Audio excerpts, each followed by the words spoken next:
오늘은 성장반 마지막 시간입니다.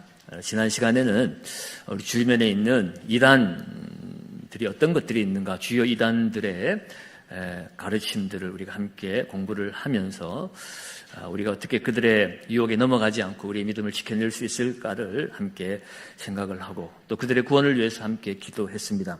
오늘은 이단은 그 뿌리가 같은데 끝이 다르고 갈수록 뭔가 더해지거나 빼지거나 해서 변경시켜버린 것을 이단이라고 그랬죠. 그런데 오늘은 기독교와 다른 세계 종교를 함께 비교해 보기를 원합니다. 아예 지금 우리가 믿고 신앙하는 이것과 오늘 이 세상에 가장 주류적으로 많은 사람들이 믿고 따르는 그런 종교들과 어떤 것이 다른 것인지, 그것을 살펴보면서 우리가 믿는 이 기독교가 얼마나 소중한 것인지를 다시 한번 확인하는 귀한 시간이 되었으면 좋겠습니다. 여러분, 교환을 한번 보시면서 같이 말씀을 나누도록 하죠. 기독교는 크게 로마 가톨릭 교회, 그리스 종교회, 개신교회 세 교파가 있다라고 합니다. 여러분, 기독교라고 하는 말은 크리스트교, 그리스도교를 한자음을 따서 그리스도를 한자 기독이라고 이렇게 음을 따서 그냥 기독교라고 이렇게 부르는 것입니다. 그러니까 이 기독교는 우리 개신교뿐만 아니라 예수 그리스도를 믿는 모든 종교를 통칭해서 기독교라고 이야기합니다. 그렇기 때문에 이 기독교 안에는 우리 개신교회뿐만 아니라 로마 가톨릭 교회 그리고 그리스 종교회가 함께 이 기독교 범주 안에 들어가게 되어 있습니다. 원래 이 로마 가톨릭 교회인데 이 로마 가톨릭과 그리스 종교회는 본래 하나의 교회였습니다. 이 가톨릭이라는 뜻이 보편이라는 뜻입니다. 그래서 공교회가 바로 이 가톨릭 교회였죠. 그런데 이것이 로마 가톨릭과 동방 정교회로 다시 분리가 되었습니다. 교황 제도가 정립되던 시기에 동로마 교회와 서로마 교회로 분리가 되어서 지금까지 내려오고 있고요. 그래서 로마 가톨릭 교회는 서로마 교회를 말하는 것이고 그리스 정교회는 흔히 동방교회라고 하죠. 이 동방교 안에 그리스 정교회, 러시아 정교회, 이런 것들이 다 포함이 됩니다. 이 동방교회와 서방교회가 나뉘어질 때는 화상 논쟁이라는 것이 있었습니다. 이 화상을 가지고 신앙을 고양시키는 것이 합당한가 아닌가 그런 거 가지고 논쟁을 무슨 정치적인 측면도 있었겠지만요. 교리적으로 그런 논쟁이 있어서 지금도 보면 이 동방교회는 이 화상 같은 것을 많이 가져다가 이렇게 놓는 것들을 볼 수 있죠.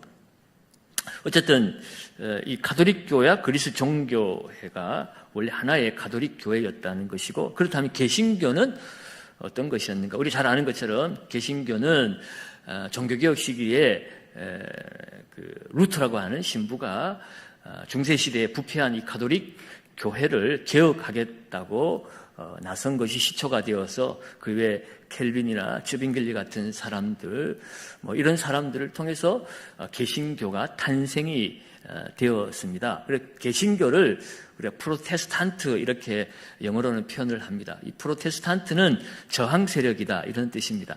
당시에 이 캐톨릭 교회에서 봤을 때에 이 개혁을 하겠다고 들쳐 일어난 이 개신교도들은 그야말로 저항 세력으로 그렇게 비춰졌던 것이죠.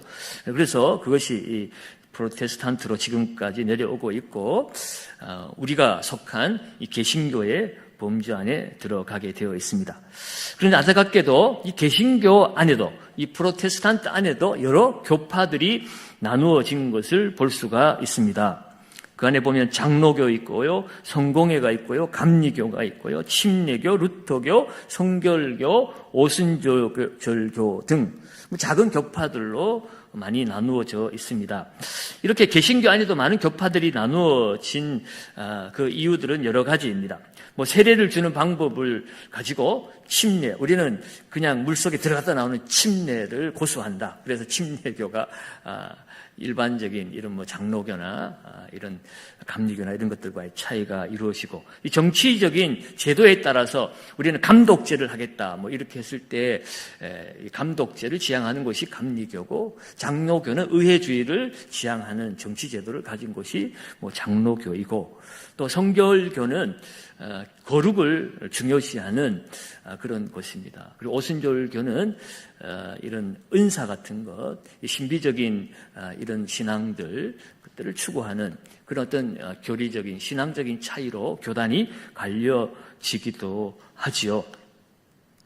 이러한 여러 가지 그 교회 안에 나누어진 교파들이 있지만, 그러나 모두가 다 예수 그리스도를 머리로 하는 하나의 교회이기 때문에 서로의 통일점은 함께 인정하고, 동시에 다른 점은 서로 존중하는 자세를 가지고 서로를 바라보아야 합니다. 우리만 옳다, 저기에는 구원이 없다, 우리만 구원받는다, 이런 식으로 나아가면 너무 배타적인 것이 되어져 버립니다. 물론 우리가 강조하고 추구하는 어떤 교리적인 정통성, 이런 것들에 대한 자부심과 자랑을 우리가 가져야 되지만, 그렇다고 해서 그 사람들의 그 어떤 정치적인 차이나 약간의 어떤 그런 추구하는 방향이 다르다고 해서 너무 배타적으로 바라보아서는 안 되는 것입니다. 자, 그렇다면 이 개신교와 캐톨릭 교회와의 공통점은 무엇이며 차이점은 무엇인가를 한번 살펴보도록 하겠습니다. 공통점을 한번 보면, 첫 번째로 개신교와 가톨릭 모두 하나님의 무엇을 믿는다고요? 삼위일체를 믿는다. 여러분, 이단이냐 아니냐를 가름하는 아주 가장 중요한 기준이 바로 삼위일체 그 교리를 믿느냐 안 믿느냐라는 것을 우리 지난 시간에 보았죠. 이 개신교와 가톨릭 교회는 감사하게도 삼위일체 교리를 모두가 인정합니다. 더불어서 예수님의 인성과 신성을 또한 믿지요.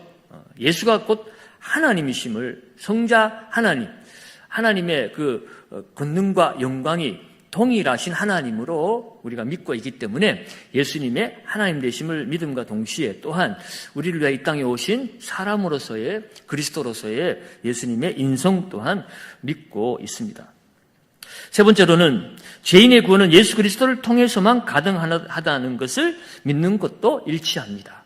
그리고 사도신경을 신앙 고백으로 채택하는 것도 가톨릭 교회와 개신교가 일치된 공통된 것이죠. 자, 그렇다면 중요한 것은 차이점을 알아야 되겠죠. 차이점, 도대체 가톨릭 교회와 개신교회는 어떤 큰 차이가 있는가? 첫 번째로는 개신교는 성경을 믿음과 생활에 오직 한 가지 절대적인 지침으로 여긴다. 우리가 속해 있는 이 개신교는 성경이 절대적인 우리의 삶의 행동의 믿음의 기준이 되어진다는 것이에요. 그런데 로마 가톨릭은 이 성경과 더불어서 교회의 거룩한 전통이 그들의 믿음과 생활의 권위로 간주한다는 것입니다. 그러니까 성경만 그들의 절대적인 신앙과 삶의 기준이 아니라 교회의 전통이라는 것도 성경과 동등한 권위를 가지고 있다고 말하는 것입니다. 어쩌면은 이 성경보다 교회가 가진 전통, 그것을 더 중요하게 여기는 것이 이 가톨릭 교회이기도 합니다. 자, 왜 그런가를 우리가 한 번 더 생각을 해보면, 이번에 보면 개신교는 성경 66권만을 정경으로 인정한다고 그랬어요. 이 정경이라고 하는 것은 캐논이라고 하는 건데, 이게 잘하는 뜻입니다. 그러니까 표준, 척도, 기준을 이 캐논이라고 하는데요. 이 성경을 정경화하는 작업이 있었습니다. 여러분 아시는 것처럼 성경의 원본은 우리가 지금 찾을 수가 없어요. 오랜 시간 동안 이 성경이 필사되면서 원본은 사라졌고 여러 가지 필사본들이 있습니다. 그러다 보니까 이 성경이 정말 사도들의 전통을 이어받아서 하나님의 그 감동으로 정말 사실만 기록되어진 그런 필사본이 있는가 하면 어떤 필사본들에게는 없는 것들이 더해진 것이 있기도 하고 뭔가 사람이 자기의 생각을 첨가한 것들이 생겨나기도 하고 그래서 이런 것들이 많이 있었습니다. 그래서 이 초대교회는 정말 정경이 무엇인가, 정말 바른 성경, 사도적 전통과 가르침을 따라 기록되어진 성경과 그렇지 않은 성경은 구별되어야 되겠다. 그렇게 해서 정경화 작업을 했습니다. 그러다가 AD 397년에 카르타고 회의에서 정경을 완성시켰죠. 그것이 신구약 66권을 말하는 것입니다. 그런데 로마 가톨릭 교회는 이 정경 외에 외경과 위경이라는 거 있어요. 근데 외경을 7권을 받아들여 가지고 이 개신교회에는 없는 외경 7권이 가톨릭 교회는 정경으로 포함이 되었습니다. 외경은 정경화 작업에 들어가지 못한 책이에요. 그러니까 오늘날로 치면 우리가 성경은 아니지만 유명한 경건서적들 있지 않습니까? 철로역정이라든지 말하자면 철로역정이라고 하는 우리 경건한 생활의 신앙생활에 도움이 되는 그런 것을 마치 성경처럼 그렇게 정경화시켜 버린 것이에요. 이런 것들이 더해졌는데, 자, 이것이 어떤 문제를 일으키느냐 하면 이 가톨릭 교회의 주장은 이런 것입니다. 처음부터 정경은 있지 않지 않았느냐? 교회가 정경화 작업을 통해서 초대교회에 한 100년, 200년 사이에 초대교회가 이 정경을 만드는 것이 아니라 이 정경화를 시켜서 그 정경을 확정을 지었기 때문에 교회가 더 성경보다 권위가 있는 것이다 라고 말하는 것이고, 그래서 이 정경화가 이루어지기 전에 그 초대교회에 문서로는 되어 있지 않지만 교회의 전통으로 내려왔고 또 결정되어졌던 많은 일들이 있다. 그것이 교회를 통해서 결정되어진 것이기 때문에 교회가 권위가 있다라고 이렇게 이 사람들은 이야기를 하는 것이죠. 그래서 그 결과로 이 가톨릭 교회 안에는 성경에 없는 것들을 그들이 만들어서 하는 일들이 많이 있습니다. 예를 들어서 성모 무흠설이라든지, 예수님의 육신의 어머니 마리아를 말하는 거죠. 마리아는 인간이지만 흠이 없다라고 이야기를 하고 있고, 그리고 이 성모도 하늘로 승천했다, 이런 것들을 그들이 교리로 채택을 하고 있습니다. 뿐만 아니라 교황은 오류가 없다라고 그렇게 가르치기도 하죠. 그것을 교황 무오설이라고 합니다. 이 교황 무오설도 어떤 배경이 있느냐 하면 마태복음 16장에 보면 예수님께서 가이사랴 빌립보 지역에 갔을 때 사람들이 예수에 대해서 설왕설래하니까 제자들에게 너희는 나를 누구라고 생각하느냐라고 물어보니 베드로가 뭐라고 그랬어요? 주는 그리스도시요 살아계신 하나님의 아들입니다 라고 그렇게 고백을 했죠. 그래서 예수님 너무 기뻤습니다. 베드로가 제대로 알고 고백했는지 모르고 응급기를 했는지 모르겠지만 하나님이 그렇게 지혜를 주셔서 그렇게 말하게 하신 것이겠죠. 그래서 예수님이 바요나 시몬아 네가 복이 있도다. 너는 베드로라. 내가 이 반석 위에 내 교회를 세우리라. 음부의 권세가 이기지 못하리라. 이 반석 위에 내 교회를 세우리라고 예수님이 말씀하신 그 말씀을 이 가톨릭 교회는 아전인식적으로 그들이 그것을 해석을 하고 받아들인 것입니다. 이 반석이라고 하는 것은 그 베드로가 고백한 신앙 고백, 주는 그리스도시요 살아계신 하나님의 아들입니다라고 하는 그 신앙 고백 위에 교회를 세우시겠다는 말씀인데 그것이 문맥상의 바른 해석이에요. 그런데 여러분 아신 것처럼 예수님께서 시몬에게 베드로라고 하는 별명을 예수님께서 부르시고 주신 이름이 베드로잖아요. 그 베드로라는 이름이 또한 반석이라는 이름을 가지고 있습니다. 그러니까 이 가톨릭 교회에서는 예수님이 이 베드로 위에다가 교회를 세우셨다고 말씀하셨다라고 그들이 해석을 하고, 로마 교회의 초대 교황이 누구라고요? 베드로다. 그래서 1대, 2대, 3대 그 교황을 통해서 교회가 지금 유지되어져 오고 있다는 것입니다. 그래서 그들은 이 캐톨릭 교회만이 보편 교회이고 캐톨릭 교회 안에만 들어와야 구원을 받을 수 있다라고 그들은 가르치고 있습니다. 그리고 이 교회를 베드로 위에 세웠고, 이 교황들은 물론 사람들이 서로 선출을 하고 뽑지만은 결국 하나님이 세우신 교회의 대표자라고 이야기하기 때문에 이 교황이 정하는 것은 오류가 없다라고 그들이 교리로 채택을 한 겁니다. 그러니까 개신교는 오직 성경이 우리의 유일한 신앙의 지침이고 생활의 지침이죠. 담임 목사가 아무리 무슨 기적을 행하고 뭐 박사학위를 가지고 있고 많은 사람들에게 영향을 끼친다고 해가지고 성경에 없는 얘기를 가지고 제가 기도하다 보니, 제가 열심히 연구하다 보니 이런 삶을 살아야 됩니다 하고 성경에 없는 이야기를 하면은 어떻게 됩니까? 안 되죠. 예. 아무리 제가 뭐 기적을 행하고 뭐 학위를 여러 개 가지고 있고 해도 성경에 없는 얘기를 비슷하게 만들어서 여러분들에게 가르치면 여러분 절대로 저를 따라와서는 안 됩니다.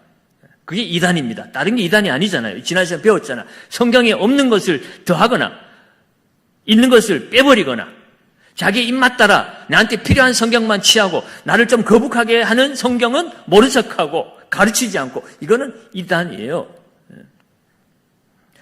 지금 이 캐톨릭 교회는 이 성경을 유일무이한 그들의 신앙과 삶의 기준으로 삼지 않고 교회가 정한, 교황이 선포하면 되어지는 것입니다. 그래서 중세 시대에 이 루터와 켈빈이나 이런 사람들이 종교개혁을 했던 이유 중에 부패한 극치에 달았을 때 그들이 한 짓이 무엇입니까? 면죄부를 팔았죠. 교회가 돈을, 성당을 짓고 또 뭐 자기들의 사역을 채우기 위해서 돈을 걷어들이기 위해서 사람들에게 돈을 받고 면죄부를 준 거예요. 왜? 교황이 그렇게 하면 제사함을 받는다 하면 그것이 하나님 뜻이 되어버리는 거예요. 성경에 없어도. 연옥절이라고 하는 것도 뭐 그런 것입니다. 이제 나오나요, 연옥절이가? 요거 나중에 한 번 더 말씀을 드리고요. 자, 어쨌든 여러분, 그 캐톨릭 교회는 성경만이 그들의 유일무이한 기준이 아니라 그들에게는 교회 전통 그리고 교황, 이것을 동등한 권위 내지는 성경보다 더 중요한 권위를 두기 때문에 이 로마 캐톨릭 교회에 문제가 생기고 있고, 지금도 함부로 우리가 정말 교류하기 어려운 그런 문제가 있는 것입니다. 자, 성찬식에도 차이가 있습니다. 성찬식에는 개신교에는 영적 임재설, 기념설 또는 공제설을 주장한다. 그 종교 개혁자들 중에 켈빈이 주창한 바가 영적 임재설입니다.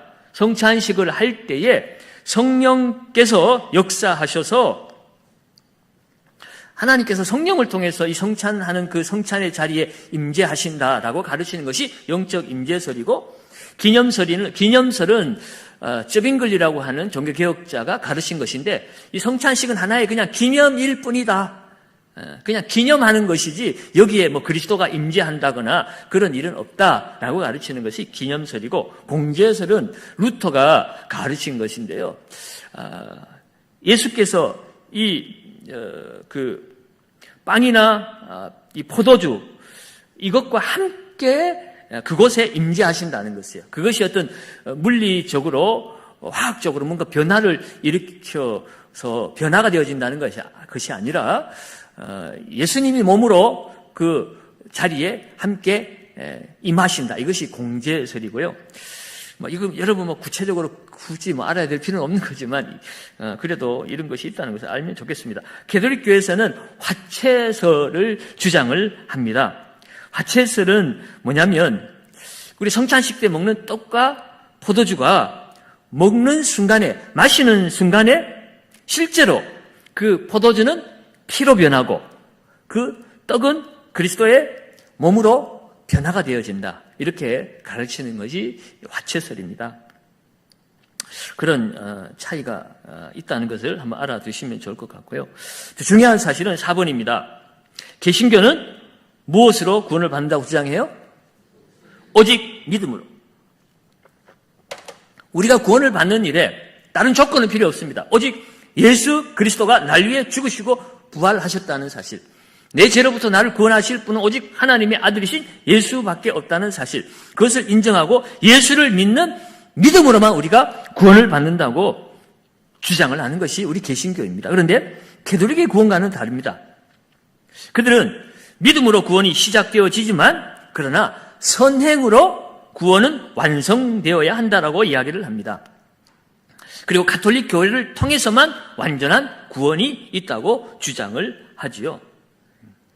그러니까 아무리 믿음이 좋아도 아무리 예수 그리스도가 나의 구세주, 나의 하나님이여 그분이 나를 지켜주실 것이라는 믿음이 있어도 내 행실이 바르지 못하면 거기에 대한 분명한 대가를 내가 치루어야 한다는 거예요.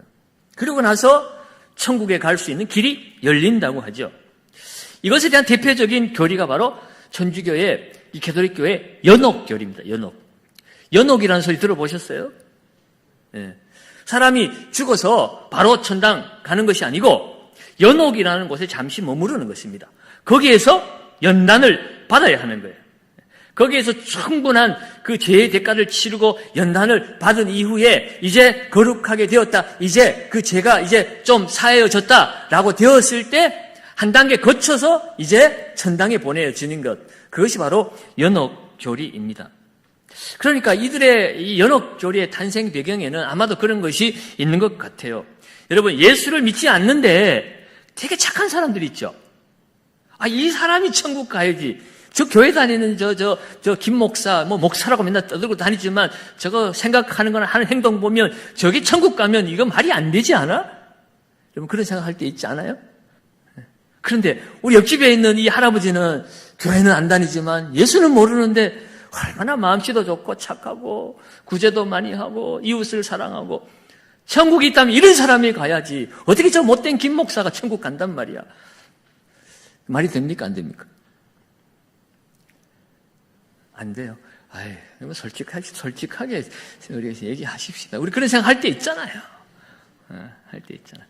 그런 배경에서 이런 사람이 연옥에 들어갔다가 연옥에서 잠시 연단을 받고 거기서 교육도 좀 받고 제자훈련도 받고 복음교실도 듣고 성장교실도 듣고 그렇게 해서 연옥에서 잘 준비돼 가지고 이제 천국으로 다시 올려 보내준다. 그렇게 아마 이 교리를 만들어낸 것 같아요. 성경에 없는 이야기를 하고 있는 거죠. 그렇게 생각하면 우리가 이해하기가 쉽습니다. 그리고 이 개신교와 가톨릭교의 차이는 개신교는 오직 예수 그리스도만이 우리의 중재자, 중보자가 되어질 수 있다라고 가르칩니다. 하나님과 우리 사이에 중보자는 오직 예수 그리스도밖에 없습니다. 그런데 가톨릭교에서는 마리아와 성인들이 중보자가 될 수 있다고 가르칩니다. 그래서 사람들이 기도할 때 성모 마리아 앞에 가서도 기도하는 것을 볼 수가 있죠. 마리아여, 하나님 앞에 날 좀 잘 얘기해 줘가지고 내 기도가 좀 상달되고 응답받게 해주세요라고 마리아한테 도움을 청하는 겁니다. 중보자로서의 마리아의 역할을 얘기하죠. 이 성인들은 정말 신앙생활 잘하다가 순교당한 순교자들, 이런 분들, 성인의 반열에 올라간 사람들, 천주교에는 성인 선포식 하죠? 수요를 하나, 단어가 생각이 안 납니다만, 성인들이 있습니다. 그들이 중보자가 될 수 있다라고 가르치는 거죠. 자, 이런 차이들이 있어서 가톨릭 교회가 기독교회의 개신교회의 뿌리가 되고 있지만 그러나 여전히 문제가 있다는 거예요. 가톨릭 교회 입장에서 보면 개신교는 원래 정통에서 갈려져 나간 것이다라고 그렇게 주장을 하지만, 그러나 우리 개신교 입장에서 보면 잘못된 길로 가는 것을 바른 길로 되돌렸다라고 이렇게 생각하는 것이 바른 것이죠. 자기들이 처음부터 바른 길을 잘 갔으면 우리가 딴 길로 나간 것이 맞겠지만, 바른 길을 가지 못하고 엉뚱한 곳으로 빠져나간 것을 다시 본 길로 돌려놓은 것이 개신교입니다. 그러므로 여러분들, 우리가 믿는 이 믿음이 얼마나 소중한가를 늘 생각을 하시고, 캐톨릭 교회가 같은 교회 아닌가? 왜 서로 으르렁거리고 서로 다르다고 얘기하고 서로 문제가 있다라고 얘기하는가라고 여러분 혹시나 의문을 가졌다거나 그런 분들이 계시다면, 오늘 이 시간을 통해서 무엇이 바르고 무엇이 틀린가에 대해서 바르게 분별할 수 있기를 주의 이름으로 축원합니다. 자, 두 번째로 유대교와 기독교의 차이는 뭘까를 한번 생각을 해봅니다. 유대교는 삼일체 하나님이 아닌 유일신 하나님을 믿는다. 유대교는 그말 성경에 나오는 유대인들을 말하는 겁니다. 지금도 유대교는 존재하고 있지요. 이스라엘 백성들이 신봉하는 것이 바로 유대교입니다. 신약 성경을 빼면 구약 성경이 말하는 그것이 바로 유대교의 원천입니다. 유대교는 삼위일체 하나님이 아닌 유일신 하나님만 믿습니다. 이 말은 예수 그리스도를 한 분 하나님으로 그들이 인정하지 않는다는 거죠. 예수님은 그들의 입장에서 보면 나무에 달려 저주받아 죽은 사람에 불과한 것이고, 지금 와서 좀 좋게 평가를 해주면 윤리적으로 선하게 살다가 많은 사람들에게 가마를 준 선지자 정도로 그들이 인정을 해주는 것입니다. 아예 유대교 입장에서 예수 그리스도를 저주받아 죽은 그들이 받아들일 수 없는 사람으로 부정을 하든지, 아니면 메시아닉주라고도 얘기하죠. 유대교를 신봉하지만 예수도 믿는 사람들은 예수도 그냥 하나의 선지자 정도로만 인정을 하는 것이지 유일한 구원자로 하나님으로 그들이 믿지 않는 그런 차이들이 있습니다. 그리고 이 유대교는 원죄를 부인합니다. 인간은 선악을 택할 수 있는 능력을 지니고 자유롭게 태어났으며 각 사람은 자신에 대한 책임을 가지고 있다라고 가르치죠. 그래서 이 사람들은 예수 그리스도가 십자가에 죽는다는 것이 이해가 되지 않습니다. 원죄를 인정하지 않기 때문에. 원죄를 사함받아야 우리가 구원받아야 받을 수 있다라는 교리가 그들에게는 없기 때문에 예수님이 십자가에서 우리 죄를 위해서 죽는다는 것이 그들에게는 수용이 되지 않는 거예요. 그리고 세 번째로 기독교에서 구원은 믿음으로 말미암아 얻는 하나님의 선물이라고 가르치고 있습니다. 그런데 유대교는 구원은 유일하신 하나님을 믿는 것과 더불어서 도덕적인 생활을 힘쓰므로 얻게 된다라고 가르칩니다. 그 도덕적인 생활을 힘쓰는 것은 바로 토라, 율법을 지킴으로 말미암아, 그 율법을 다 지켜냄으로 말미암아 그들이 하나님의 백성으로서 구원을 받고, 그들의 구원은 내세에 대한 구원보다는 이 현세의 육신적인 축복을 말합니다. 그래서 유대교는 자기들 택한 민족, 선민 사상이 가득하잖아요. 유대인들, 그들만이 구원을 받고 그들이 이 세상 속에서 가장 위대한 나라로 세워지는 것이, 그것이 그들의 구원관입니다. 여러분, 예수님 당시에도 내세가 있냐 없냐, 부활이 있냐 없냐, 이것을 가지고 사두개인과 바리새인들이 서로 다투는 그런 모습도 있었지요. 그래서 이 예수에 대해서는 이 유대교에서는 훌륭한 윤리 선생 정도로 믿고 있고, 예수를 인정한다 할지라도 메시아로서는 받아들이지 않습니다. 그래서 유대교는 지금도 계속해서 메시아를 기다리고 있습니다. 메시아는 이미 2000년 전에 왔는데, 그때 그들이 예수가 메시아인 줄 알고 또 받들었으나, 예수가 로마를 물리치고 그들에게 빵을 주고 힘을 주고 이 세상에서 정말 세상 사람들과 비교되지 않는 그런 행복한 삶을 선사해 줄 줄 알았는데, 힘없이 십자가에서 죽어나가는 것을 보고 그들은 아하, 예수는 메시아가 아니구나 라고 생각을 하고 십자가에 못 박아 죽여버린 것이고, 그래서 그들은 지금도 이 현세에서 자기들을 구원해 줄 메시아를 기다리고 있습니다. 그것이 바로 이 유대교의 신앙입니다. 자, 그리고 세 번째로 한번 가봅시다. 세 번째로 이슬람교가 있지요. 이슬람교가 오늘날에 전 세계적으로 많이 퍼져가 있고, 또 뭐 정치 여러 가지, 또 뭐 테러, 뭐 온갖 이런 소문의 진앙지가 되고, 뭐 세상 사람들 시끄럽게 하는 진앙지가 되고 있습니다. 자, 이슬람교는 어떤 차이가 있는가? 1번, 여러분 졸리지 않게 같이 한번 읽습니다. 1번 한번 읽습니다. 이슬람교는 유대교를 뿌리로 하고 있기 때문에 기독교와 비슷한 점들이 있다. 유일신을 믿는 것과 절대 순종을 가르치는 것이다. 네. 유대교와 뿌리를 같이 하고 있다고 그랬는데 어디에서 뿌리가 같이 되죠? 아브라함. 아브라함의 아들이 누가 있죠? 이스마엘과 이삭이 있습니다. 유대교는 누구의 후손이에요? 이삭의. 하나님 약속의 자녀로 준 이삭이 야곱을, 또 야곱의 12아들을 통해서 유대 민족이 탄생해 되어진 것이고, 그 형 이스마엘은 하나님이 약속의 자녀를 주시겠다고 하나님이 약속했음에도 불구하고 아브라함이 믿지 못하여서 인간적인 방법으로 낳은 아들이 이스마엘이죠. 그 이스마엘의 후손들이 이 이슬람 교의 사람들이라고 볼 수가 있습니다. 자, 그렇기 때문에 이들도 유일신을 믿고 거기에 대한 절대 순종을 가르치는 것은 유대교나 또 이슬람교나 또 기독교나 이런 부분에 있어서는 차이가 없습니다. 자, 그러다 보니 두 번째로 예수 그리스도를 하나님의 아들이 아닌 위대한 선지자들 중 하나로 여기는 것도 똑같습니다. 유대교보다는 예수 그리스도에 대해서 더 인정을 이슬람교가 합니다. 그러니까 저주받아 죽은 자가 아니라 위대한 선지자들 중에 하나로 예수 그리스도를 인정을 하기는 해요. 그러나 거기까지입니다. 이들도 원죄를 인정하지 않습니다. 그러니까 예수님이 십자가에서 죽는 것이 그들에게도 큰 감동이 되어지지 않는 것이에요. 그저 여러 선지자들 중에 한 명으로 여기고 있습니다.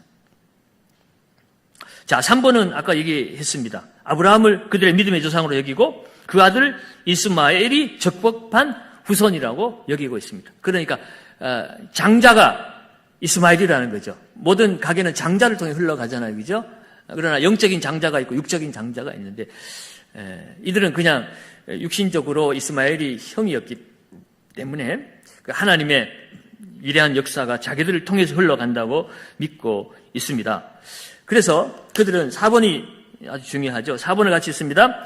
마호멧을 알라 신이 보낸 최대의 선지자로 보고 마호메트가 알라 신에게 받아 기록했다는 코란을 정경으로 인정한다.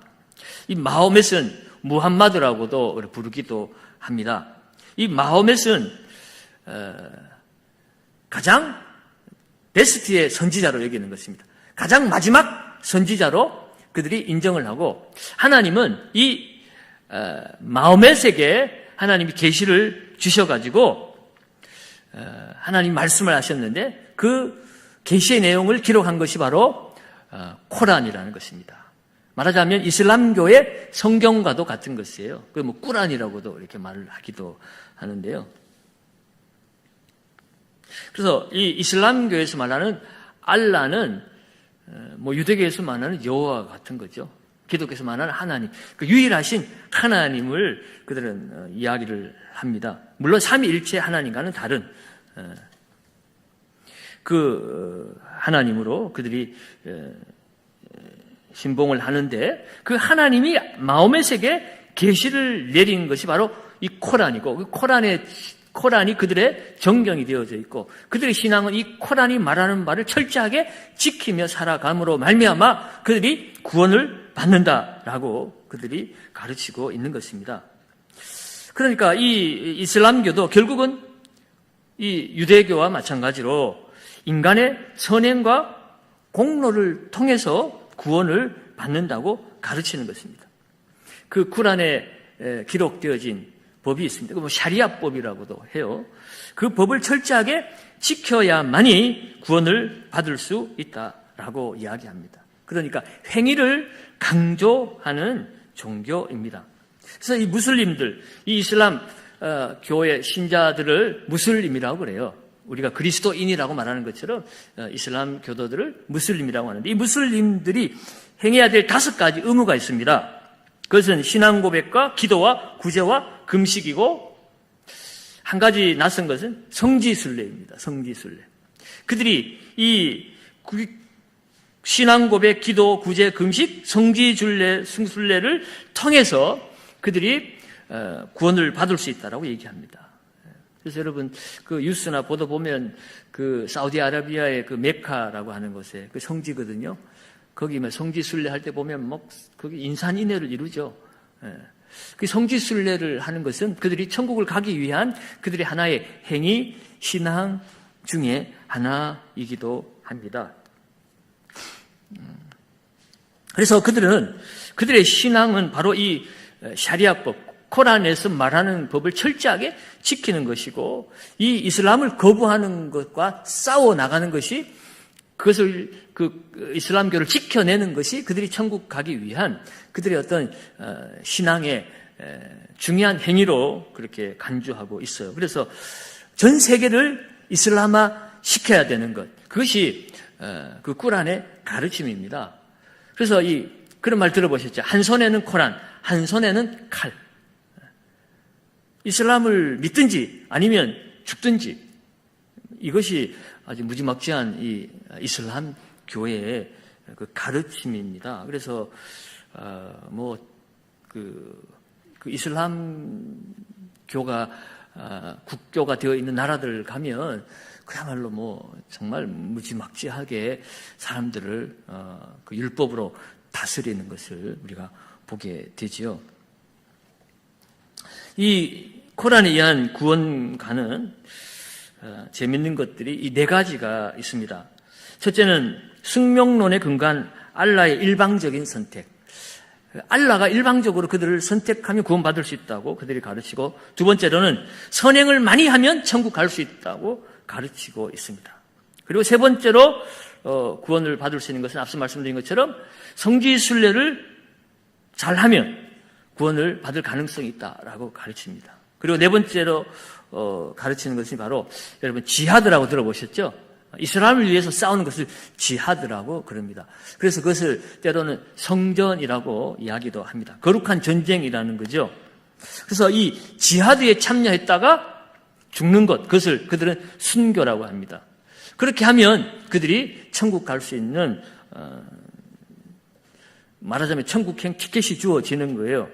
그래서 앞서 말한 알라가 선택했다거나, 아니면 내가 선행을 많이 한다거나, 아니면 성지순례를 아주 철저하게 잘해서 간다고 했을 때, 이것은 정말 구원을 받았는지 받지 않았는지 확인할 방법이 없어요. 그렇지 않습니까? 내가 죽어봐야 하나님께 알라가 선택을 했는지 안 했는지 가봐야 아는 거죠. 아, 내가 갔으면 선택받은 거구나. 그러니까 불안하죠. 선행을 하는 것도 내가 선행을 많이 하지만 이것이 정말 알라가 원하는 수준의 선행인가 아닌가 늘 우리는 두렵고 불안할 수밖에 없습니다. 성지순례 갔다 온다고 한들 그 성지순례를 내가 제대로 했는지, 알라가 정말 구원할 만한 성지순례였는지 거기에 대한 확신을 가질 수가 없어요. 그래서 이 무슬림들은 이 땅을 사는 동안에 불확실한 구원관 때문에 늘 불안한 겁니다. 그런데 한 가지 확실하게 천국을 보장받을 수 있는 길이 바로 아까 네 번째 얘기한 지하드에서 순교하는 겁니다. 이 지하드에서 순교하면 이거는 재고 말고 할 것이 바로 천국으로 입성할 수가 있는 길이 되어지는 것입니다. 그래서 그 이슬람 교도들이 폭탄 막 둘러매고 가서 막 사람들이 있는 데 가가지고 막 터뜨리고 자기 목숨을 막 버리잖아요. 그들이 그렇게 할 수 있는 것은 그것이 바로 내가 천국으로 바로 직행하는 길이라고 그들이 철저하게 믿기 때문에 그렇게 하고 있습니다. 그런데요, 안타까운 사실은 그들이 그렇게 가고 싶어하는 천국이라는 것이요, 성경이 말하는 천국과는 전혀 맞지 않습니다. 성경에서 말하는 천국과는 무엇입니까? 하나님이 영원히 우리와 함께 하시는 그곳이 천국이죠.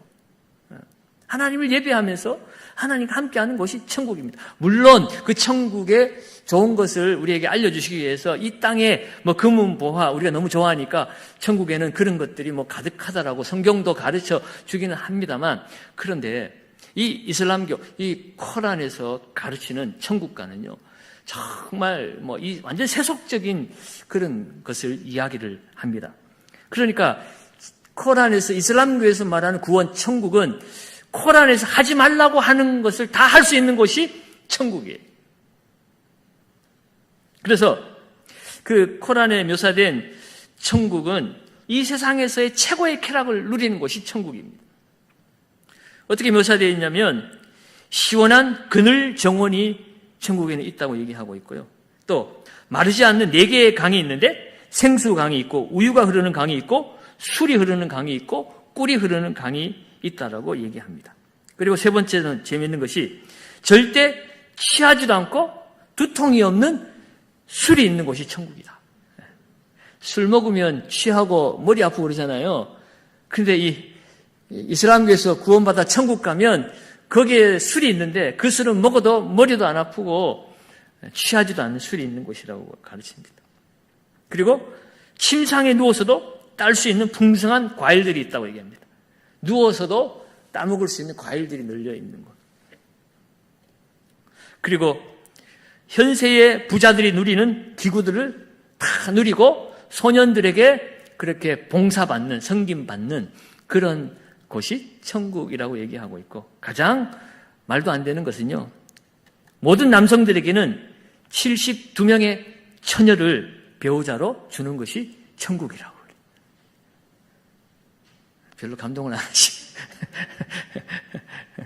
말도 안 되는 거죠. 그야말로 이 코란에서 말하는 천국은 이 현세에서 정말 누리고 싶은 최고의 쾌락적인 것을 추구하는 것이 바로 이 이슬람교의 천국입니다. 그런 천국에 가려고 폭탄 두르고 가서 사람들을 죽이고 자살 폭탄 테러하는 거 보면, 야, 정말 잘못된 종교에 한번 빠져들어가면 얼마나 끔찍한 일이 벌어지는가. 정말 하나님이 계시지 않는 모든 곳에는요, 원수 마귀가 역사하는 것입니다. 자기가 잘못된 것인지 틀린 것인지도 모르고 그냥 달려가고 있는 것이 이 세상에 헤매이고 있는 이 세상 영혼들의 모습인 거죠. 자, 네 번째로, 우리나라에는 힌두교가 많지 않지만 세계적으로 보면 힌두교도 엄청난 인구의 신봉자들이 있습니다. 자, 힌두교와의 차이점을 보면, 첫째로 같이 한번 읽어볼까요? 기독교의 하나님은 삼위일체이신 영원하신 영적 존재이시다. 그러나 힌두교에서 브라만 신은 무형이며 추상적 영원한 존재이나 아무 특성도 없다. 그러면 힌두교인들은 브라만 신을 어디에서 찾는가? 자기 안에서 찾는다. 힌두교인에게 사람이 바로 신이다. 기독교의 하나님은 삼위일체이신 하나님이 영원한 영적 존재로 우리와 인격적인 교제를 나누시는 그런 하나님이십니다. 그런데 이 힌두교에서 하나님은 브라만인데, 이 브라만 신은 형체도 없고 또 추상적인 그런 존재입니다. 아무 특성도 없어요. 그래서 이 힌두교는 범신론이라고도 얘기해요. 내 마음 안에 내가 곧 하나님이 되어질 수 있다는 겁니다. 그러니까 세상과 내가 하나가 된다는 거예요. 이 세상은 나의 존재의 기반이라는 거죠. 좀 어렵습니다만 단어 자체가. 그러니까 사람이 바로 신이다라고 그렇게 가르치고 있습니다. 그래서 이걸 흔히 범신론이라고 합니다. 그래서 이 힌두교에는요, 그 신의 종류만 3억 3천만의 신이 있어요. 10만 3억 3천만 종류의 신이 있다는 거예요. 300개도 아니고 3,000개도 아니고 3만 개도 아니고 30만 개도 아니고 3억 3천만 신이 그렇게 많아요. 그리고 두 번째로, 기독교에서는 죄는 하나님으로부터 인간을 분리시키는 악이며 마땅히 형벌을 받아야 하며 그 결과는 죽음이죠. 그런데 힌두교에서는 뭐라고 가르칩니까? 선과 악은 상대적인 것이다. 무엇이든지 돕는 것은 선이고 나를 방해하는 것은 악이라는 거예요. 그리고 그들은 이 현생에서 성공하지 못하면 다음 생이 있다고 가르칩니다. 환생할 수 있다고 그래요. 그래서 또다시 노력해서 다음 생에는 더 나은 삶을 살 수 있는 그런 희망이 그들에게는 있죠. 그리고 힌두교에서는 헌신을 통해서, 묵상을 통해서, 명상이라고 그러죠, 명상. 그리고 선행과 자기 절제를 통해서 의롭게 될 수 있다라고 주장합니다. 그 의로워지는 것이 하나님의 전적인 은혜가 아니라 그들은 자기의 노력으로 의로워질 수 있다는 것입니다. 선행이나 명상이나 고행이나 자기 절제, 선행 이런 것을 통해서 의로워지고 자기가 마침내 신의 반열에 올라가게 되어진다라고 그렇게 가르치는 것이 바로 힌두교라고 말할 수가 있습니다. 자, 다섯 번째, 불교와의 차이. 오늘날 우리나라에서 가장 친근하게 또 가깝게 우리가 접하고 있는 것이 불교이지요. 불교는 절대적 인격적 신을 믿지 않기 때문에 비유신론적 혹은 무신론적인 종교이다. 여러분, 불교는 사실은 철학입니다. 어떤 신이, 그들이 신봉하는 신이 없어요. 원래 이 불교의 기반은 힌두교에서 나왔습니다. 바로 이 불교의 창시자인 석가모니가 바로 인도의 힌두교를 믿는 한 작은 나라의 왕자였죠. 그래서 인생의 깨달음을 얻고자 그가 출가를 해서 나름대로 깨달은 바를 제자들에게 가르친 것이 바로 이 불교의 모태가 되어지는 것입니다. 그래서 이 석가는 그 힌두교처럼 어떤 신을 찾고자 하고 자기가 신이 되고자 하고 그래서 그런 헛된 노력에 빠지지 말고 그들이 가르치는 요설에 빠지지 말고 인간답게 살고 앞으로 정진해 나가서 후회 없는 삶을 살아야 된다라고 가르치는 것입니다. 욕심 부리지 말고 자기를 비워내고 그래서 깨달음을 중요하게 여기는 것이에요. 그러니까 신을 의지하는 것이 아니라 불교는 인간 스스로의 힘으로 종교가 지향하는 궁극적인 선에 다다를 수 있다라고 그렇게 가르치는 것입니다. 이성의 힘으로, 인간의 이성의 힘으로 진리를 깨닫게 되는 것이 바로 이 불교의 가르침입니다. 그래서 누구든지 깊이 있게 깨달으면 그 사람은 부처가 될 수 있다라고 가르쳐 주고 있어요. 그래서 이 불교에는 부처는 신이 아닙니다. 부처는 깨달은 사람이 부처예요. 그러므로 이 불교에서는 자기 구원이 가능하죠. 내가 스스로 깨달으면 그것이 곧 구원이고, 불교에서 열반이라고도 하고요. 부처가 되었다라고 이야기를 합니다. 그래서 3번은 보면 불교는 창조설을 부인합니다. 우주는 영겁의 세월 이전부터 또 이후까지 그대로 존재할 것이라고 한다. 신이 존재하면 이 세상은 신이 만들었으니까 시작이 있고 끝이 있죠. 그런데 이 불교는 신을 부인합니다. 비유신론이고 무신론이라고 했죠. 그러니까 창조설을 부인합니다. 우주는 영겁의 세월부터 영원전부터 영원까지 그냥 존재하는 것이다라고 가르칩니다. 그 불교의 한계는 신이 없기 때문에 이 석가모니도 역사의 어느 한 순간에 그가 이 땅에 태어났기 때문에 그 이전과 그 이후를 그도 알 수가 없는 것이에요. 그저 자기가 인간이 인간답게 사는 것이 무엇인가 그것을 깨달았고 그 깨달음을 가지고 어떤 구원이라고 하는 것으로 연결시키고 인간의 어떤 참된 만족을 찾고자 한 것이었기 때문에 그들은 시작도 없고 끝도 없습니다. 그렇기 때문에 불교는 진화론도 아무 상관없습니다. 그들은 다 받아들이는 거예요. 좋게 생각하면 포용성과 수용성이 있다고 생각할 수 있습니다. 신이 없기 때문에 이들은 영혼과 육체를 인정하지 않습니다. 결국 보이는 것과 보이지 않는 것이 결국은 하나다라고 가르쳐요. 기독교나 다른 유대교나 이슬람교나 다 이원론이죠. 사실은 엄격하게 따지면 영혼이 있고 육체가 있죠. 육체는 죽어서 흙으로 돌아가지만 영혼은 살아서 하나님의 심판대 앞에 가게 되고 그 영혼이 영원한 생명을 누리든지 영원한 멸망을 받게 되든지 그런 시작과 끝, 심판이 있습니다. 그런데 불교는 그것이 없어요. 보이는 것이나 보이지 않는 것이나 사실은 하나다, 동일하다라고 가르쳐요. 사실은 되게 철학이죠. 철학적인 거예요. 근데 사실은 따지고 보면 우리가 보이는 이 물질 세계도 우리가 과학적으로 접근해 보면 사실은 이 모든 것이 따지고 들어가 보면 원소가 또 뭐 소립자들이 다 나눠져서 이거 다 해체해 보면 결국은 다 흩어져 버리고 무너져 버리잖아요. 보이지 않는 것과 보이는 것이 구분이 되지 않습니다. 그런 것을 가르치는 불교입니다. 그러다 보니 이 역사관도 다르죠. 기독교는 직선적인 역사관이고 불교는 순환적인 역사관이다. 기독교는 하나님이 창조하셨으니 시작이 있고 또 하나님의 심판이 있으니까 마지막이 있지만 불교는 처음과 끝이 없습니다. 사실은 없다기보다 모르는 겁니다. 그냥 있는 그 곳에서 살아가고 있다는 것입니다. 그리고 이 원시 불교에서는 극락, 지옥이라는 개념이 없었어요.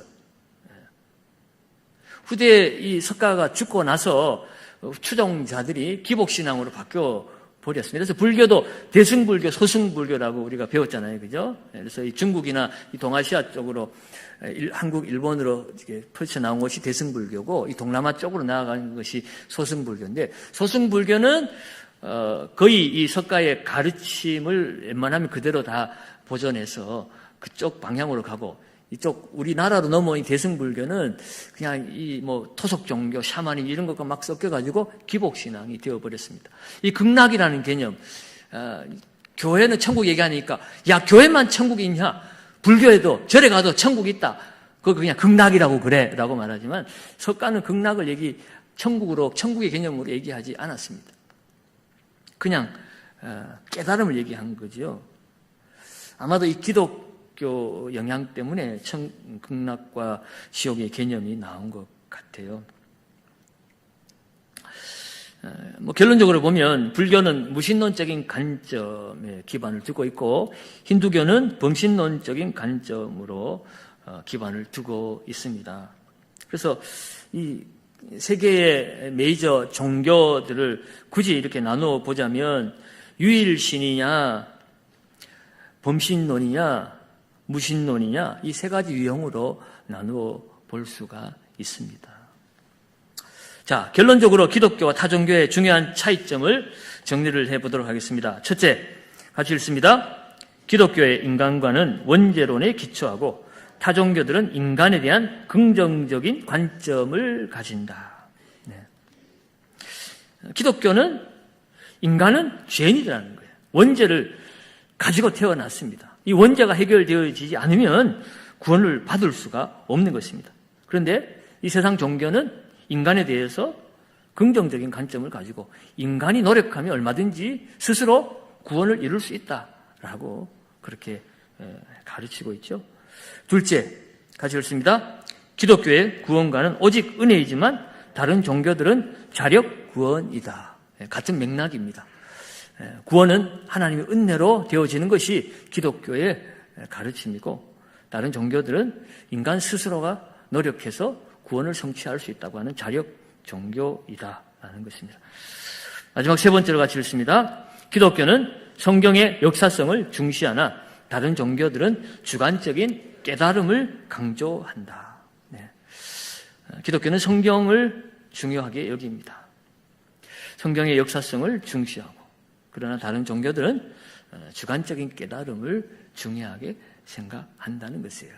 뭐 경전이 중요한 것이 아니라 내가 깨달으면 된다는 거예요.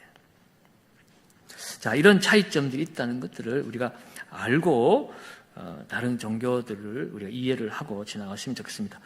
자, 그래서 마지막 여섯 번째, 다른 종교들에 대하여 그리스도인은 어떤 자세를 가져야 하는가? 기독교만이 절대 유일한 종교이기 때문에 타 종교를 정죄하고 배타적인 자세를 취하는 것은 좋지 않다라는 것이고요. 두 번째는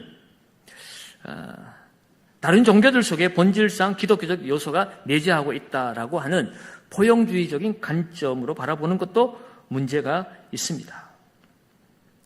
또 종교다원주의적인 접근 방법도 문제가 있죠. 모든 종교는 올라가는 길이 다른 것일 뿐이지 다 동등한 것 아니냐, 다 잘 되라고 하는 것이고 잘 살라고 하는 것 아니냐라고 가르치는 것이지만 우리 복음주의 입장에서는 이것도 용납할 수가 없습니다.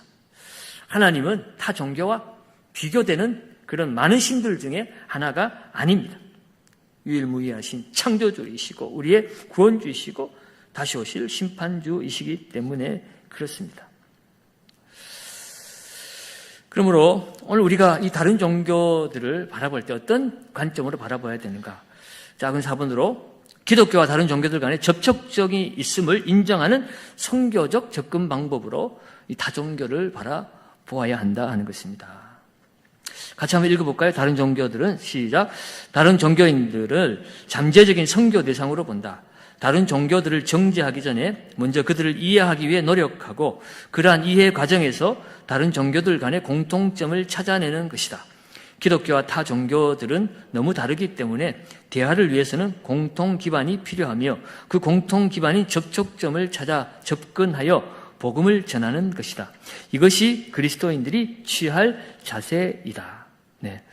타 종교를 선교적 관점에서 바라보아야 된다는 것입니다. 그들의 다른 것을 들추어서 정죄하고 판단하는 관점으로 가면 그들을 얻기보다는 서로 대척점에 서고 그들을 구원할 수 있는 길이 사라지게 되지요. 그래서 다른 것보다는 공통점 이런 것들을 하나의 선교의 접촉점으로 삼아서 그들을 포용하고 또 그들과 함께 교제하면서 참된 진리를 그들에게 전하는 것이 중요하다 하는 것입니다. 그래서 그 이슬람 교도들이 한국에 많이 들어와 있죠. 그래서 그들 때문에 우리 한국 교회가 위협을 당한다는 관점도 있지만 또 다른 면에서 보면 그 사람들이 자기들 세계에 갇혀 있다가 이 대한민국에 와서 기독교를 또 접하면서 그들이 믿는 믿음이 얼마나 정말 무지한 것인지 어떤 것이 다른 것인지 그들이 깨닫고 나서 기독교로 또 이렇게 전향하는 그런 사람들도 많이 있다고 그래요. 그래서 무조건 저 사람들은 문제다, 잘못되었다, 저 사람들 쫓아내야 된다 그런 것보다는 어차피 같이 살아야 된다면 그들과 우리의 공통점은 뭐고 다른 점이 무엇인가를 생각하고 그래서 그들에게 끊임없이 우리가 가진 이 복음을 그들이 어떻게 하면 잘 전달할 수 있을까 그런 관점으로 우리가 나아갈 때에 우리에게 맡겨진 귀한 사명을 이 땅에서 온전하게 감당할 수 있게 되는 줄로 믿습니다.